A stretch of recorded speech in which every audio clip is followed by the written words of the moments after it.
je vais commencer avec l'application d'un blush stick crème. Vous allez utiliser une éponge blender.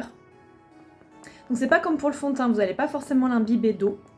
Et vous allez l'appliquer sur la partie haute de la pommette, juste ici. Donc en tapotant. Donc là j'ai utilisé un joli bois de rose qui a un sous-ton légèrement framboise. Et vous tapotez sur toute la partie où il y a l'os, vraiment sur la partie haute de votre pommette.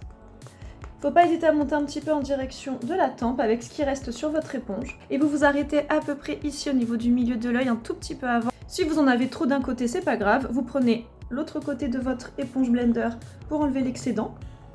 Si vous trouvez que votre blush stick est trop rose, vous pouvez utiliser le rosé orangé de la palette Trio Mosaïque. Si vous voulez que votre blush soit bien rose, et moi c'est ce que je veux aujourd'hui, je veux que ça aille bien avec mes lèvres, je vais utiliser du coup le 322. Je prends un tout petit peu de matière sur mon pinceau, je vais tapoter au niveau du haut de la pommette, au niveau de l'os, et je fais des petits ronds sur l'ensemble de mon blush. Je mets très peu de matière parce qu'on a déjà de la couleur grâce au blush stick. Le but c'est vraiment juste de fixer mon blush stick, de garder un côté organique et d'avoir un petit peu plus d'intensité. Je vais faire mon 3 pour réchauffer mon teint, pour donner un effet ensoleillant, comme on est à la fin de l'été et qu'on veut garder un effet ensoleillant. Donc vous faites bien un 3 en partant vraiment collé aux cheveux au niveau du front. Ensuite le creux de joue.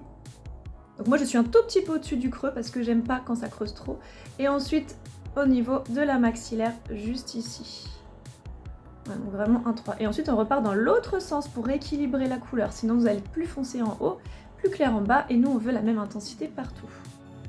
Je dégrade en direction du milieu du front. Moi je dégrade sur les côtés parce que j'ai le front plutôt rond et pas très haut. Si vous voulez plutôt allonger, vous faites cette technique là. Si vous voulez plutôt rétrécir, vous allez dégrader plutôt au niveau du milieu du front. Je termine avec mon highlighter stick. Vous pouvez l'appliquer au doigt tout comme avec un pinceau estompeur. Donc vous en mettez un tout petit peu sur votre doigt, celui que vous voulez, peu importe. Vous allez déposer l'intensité que vous souhaitez entre le cerne et le blush. Une fois que vous avez l'intensité que vous souhaitez, là avec un autre doigt, vous tapotez. On ne cherche pas à faire une autre forme, on reste dans la continuité du blush. Et je vous déconseille de trop le descendre. Là il faut le descendre à peu près jusqu'ici, au bout du nez, au niveau de l'arête du nez. Et au niveau du dessus des lèvres, mais vraiment que sur les parties bombées, pas sur la partie creuse.